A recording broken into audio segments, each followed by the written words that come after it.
Bismillahirrahmanirrahim.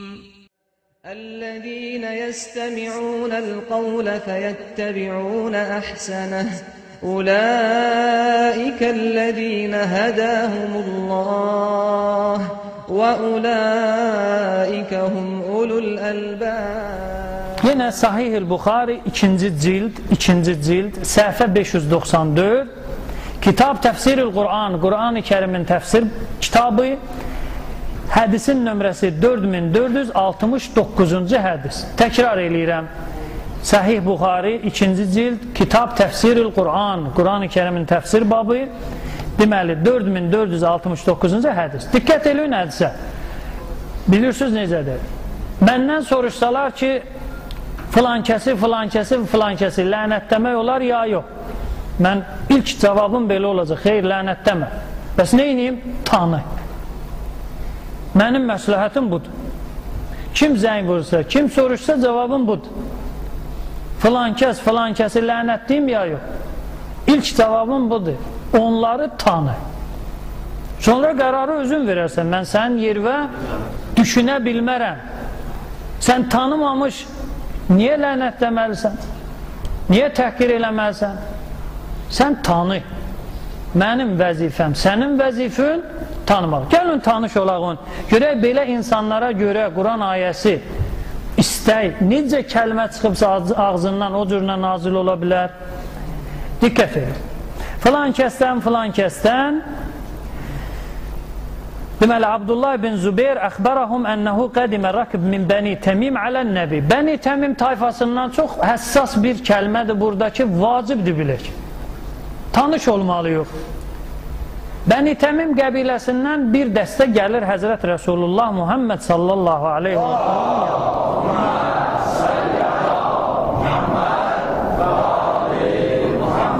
Fəqalə Əbu Bəkir. Əbu Bəkir dedi, Əmmir Əl-Qəqa ibn Mə'bəd. Üzün tutur Peyğəmbərə, Əbu Bəkir, Əmmir Bəni Təmimin üstündə, səninlə Bəni Təmim arasında elçi həmən bu şəxs olacaq. Qəqa ibn Mə'bəd. Qəqa ibn Mə'bəd. Əmmir, yəni onu əmr sahibi elə. Peyğəmbərə deyir Əbu Bəkir. Fəqalə Ömər, bəl əmmir Əl-Əqra ibn Habis. Ömər dedi, xeyr, Əqra ibn Habis olacaq onların əmiri. Həzrət Rəsulullah oturub, əmri verməli o. Amma bunlar ikisi deyək, təklif irəli sürürlər, hələlik, təklif. Qaqa olacaq Bəni Təmimlə sənin aranda vasitə elçi. Ömər deyir, yox, həmən bu Habis olacaq. Diqqət edin. Əqra ibn Habis. Biri Qaqa ibn Mə'bədi məsləhət görür, Əbu Bəkir. Ömər isə Əqra ibn Habisi. Məsləhət olsaydı eybi yoxdur. Nə olar ki, məşvərət şura eləməyə? Allah Quranda deyir, Həzrət Rəsulullah Salmanın fikrin qəbul eləyir, Mədinənin ətrafına xəndək qazdırır. Nə olar ki? Məsləhətdir verirlər də. Bəli, məsləhət kimi olsaydı başımız üstə yeri var. Amma bu məsləhət deyil. Diqqət edin ardına. Deməli, fəqalə Əbu Bəkir, ma ərəddə iləyyə illə xilafik. Sən Ömər mənə zid çıxmaq istəyirsən? Fəqalə Ömər, ma ərəddə xilafəkə. Xeyr, sənə əks zid çıxmaq fikrim yoxdur. Fətəmarəyə. Deyir, o qədər spor elədilər, o qədər münaqişə elədilər. Həttə irtəfəət əsvatuhumma. O iki nəfərin səsi ərşə qalxdı. İndi bir sual verəcəm sizə. Bu hadisə harada olub? Harada? Məkan. Hansı ölkədə? Azərbaycanda. Ərəbistan böyükdür. Fələstində. Mədinədə. Ağanın ölənlər ruhuna salavat çəkilir.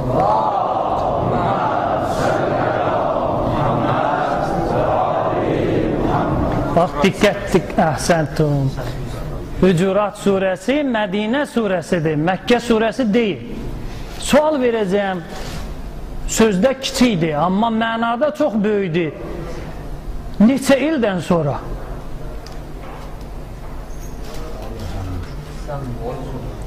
Ağan ölənlər ona salavat zikr edir. Allahümmə səllə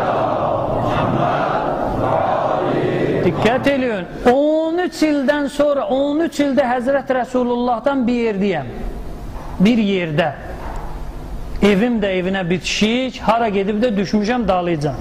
13 ildən sonra yanında qışqırıram. Ey filan kəs belə filan filan. O da qışqırır mən üstümə. Mən deyirəm, o deyir, mən deyirəm, o deyir. Həzrət Rəsulullah çox həyalı insan olub, səsini çıxartmır. Allah qarışır işə. Allah qarışır işə ki, susun. Belə söz deyib Allah, bəli, diqqət edin. Bu hədisi tamamlayayım. Fətəmarəyə münaqişə elədilər bunlar ikisi, hətta irtəfəət əsfatuhuma, bunların səsi ucaldı. Fənəzələ fī zəlikə, bu hadisədə ayə nazil oldu. Ya eyyuhəl-ləzīnə amənu, la tuqəddimu beynə yedeyillah və rasulihi. Hücurat surəsi ayənin sonuna qədər. Qoyun ayəni oxuyaq on. Diqqət edin. Diqqət edin. Salavat zikr edin Muhammed və Allahümmə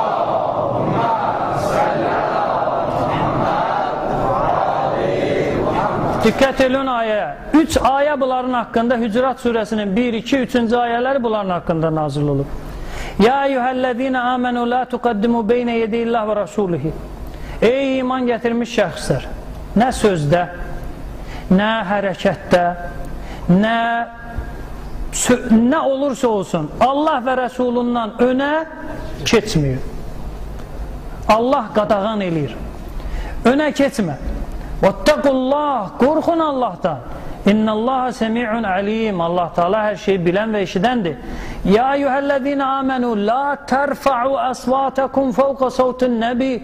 Ey iman gətirən şəxslər, Rəsulullahın yanında səsinizi Rəsulullahın səsindən yuxarı ucaltmayın. Yaxşı ucaltsam nə olacaq? Necə bəziləri ucaldıb, hədis dedi. Nə olacaq?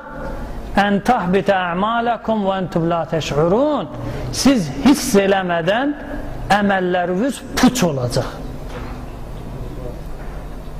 Cihad, nəfəqə, namaz, oruc. Bir dənə səsi qalxız Rəsulullahın yanında. Allah deyir ki, əməlün nədir? Puçdur. Səhih Buxari deyir ki, bu ayələr nazil olub Əbu Bəkirlə Ömərin haqqında. Yaxşı, 13 ildir Rəsulullahın yanında mən özümü apara bilmirəm. Başa düşmürəm. 13 ildən sonra bu addımı atan, Allah yanında Rəsulullahı dərk eləməyən Allahı necə dərk eləyəcək? Bunu mən başa düşmək istəyirəm. Müsəlman, otur, düşün, fikirləş. 13 ildir Allahın Rəsulun yer üzərində, qarşısında, yanında, özdə hər gün dərk eləyə bilmir ki, onun yanında qışqırmaq olar ya olmaz, sporlaşmaq olar ya olmaz, Rəsulullahın yerinə kimisə təyin eləmək olar ya olmaz. 13 ildir təhvil ala bilməyib. Rəsulullahı dərk eləyə bilməyən Allahı necə dərk eləyəcək?